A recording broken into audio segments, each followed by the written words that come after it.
Salut les amis, salut, bonjour, bonsoir, comment allez-vous? Comment allez-vous? La famille de la communauté du Ramdiem. Aujourd'hui, on va voir ensemble dans cette vidéo une figure de style qui s'appelle donc le chiasme. À la fin de cette vidéo, je vous donnerai également une phrase de Wendy Traka dans cette chanson intitulée Picasso sur son dernier album.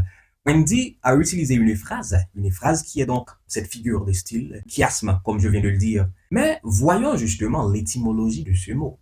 Donc, le chiasme vient du grec ancien chiasma, dérivé du verbe chiazein, qui veut dire justement faire un croix ou encore croiser, voire même un croisement. En grec, il y a cette lettre comme un X, c'est cette lettre même chi. Eh bien, c'est cette lettre qu'on utilise en forme d'image pour pouvoir illustrer ce qui est le chiasme. Et donc, le chiasme, c'est donc cette figure de style dans laquelle deux expressions sont mises en regard qui reprennent les mêmes éléments grammaticaux dans un contexte ou encore dans un sens inversé. Donc, c'est ça le chiasme. Souvenez-vous, les amis, que dans l'introduction, je vous ai dit que le chiasme, cela renvoie à une question du croisement ou encore faire un quoi. Donc, il y a cette classique de Molière, l'avare, il y a cette phrase qui va justement illustrer à nu ce qui est le chiasme. Écoutez les amis, il faut manger pour vivre et non vivre pour manger. Bon, si vous avez bien saisi l'explication ou encore la définition attribuée au chiasme, vous allez voir, il y a justement le quoi. Donc, dans ce contexte, on peut dire il y a le AB et BA. Donc, c'est le croisement. Il faut manger pour vivre et non vivre pour manger. Donc, il faut manger A pour vivre B et non vivre B pour manger A. C'est le chiasme. Un autre exemple, c'est que tu vis ce que tu crois et tu crois ce que tu vis. C'est ça le chiasme. A, B, B, A. Donc, c'est un croisement du sens inversé. Il faut apprendre à perdre pour ne pas tout perdre en voulant tout apprendre.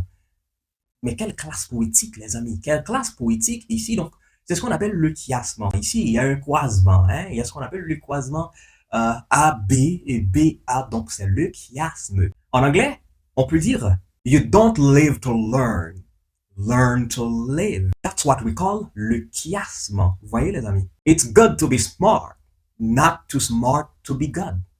You see, it's good to be smart, but not too smart to be good.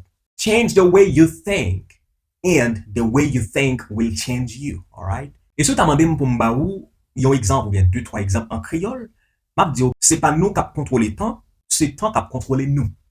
C'est pas nous qui contrôlons le temps, mais c'est temps qui contrôle nous. A, B, B, A. Il y a ce croisement de sens inversé. Chiasme en créole très présent, surtout dans l'écrit à tissu. Comme je dit ou dans l'introduction vidéo, Wendy fait utiliser figure de style ça en pile dans écrit. Dans sa chanson intitulée Picasso, Wendy a utilisé cette figure de style au sein d'une phrase créole, qu'il y a donc 100% eh bien, le chiasme au sein de cette phrase. Eh bien, la phrase est la suivante. Wendy a dit, yo t'es pensé m'pas t'as réussi, même réussi, ça m'te pensé à. Okay? Yo t'es pensé m'pas t'as réussi, pensé A, pas t'as réussi B, même réussi B, ça m'te pensé à A.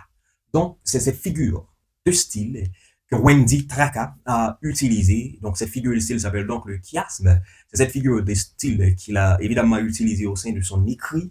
C'est bien Wendy Traka.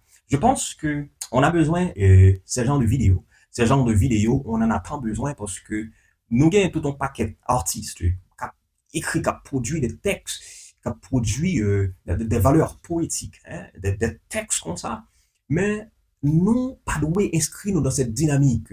Côté n'a coûté pour coûter seulement, n'a tendu pour tendre. Mais tout, il faut apprendre à saisir, non seulement saisir, mais aussi et à apprendre des choses, des figures de style comme ça, des genres d'écrire, des manières d'écrire de nos artistes, de nos rappeurs, nos chanteurs haïtiens. Respect également à Calibre, cet artiste pour qui je cultive cette affectivité à nul autre pareil, Monsieur Calibre, qui évidemment sait bien écrire, comme Wendy. Donc, dans les écrits de Calibre, on trouve pas mal des figures de style, de syllabes, comme évidemment le chiasme, comme oxymore, mais on trouve tout C'est donc calibre quand même. Et donc, le chiasme, c'est donc une disposition en quoi? C'est donc un croisement. C'est donc un AB, BA. C'est ça le chiasme. C'est cette figure poétique, cette manière d'écrire. Donc, le chiasme, c'est une figure de style où deux groupes de mots sont inversés dans un ordre syntaxique, souvent pour créer un effet de miroir ou encore un effet de contraste. Allez, les amis, c'était moi, Reims Forest, et à très vite.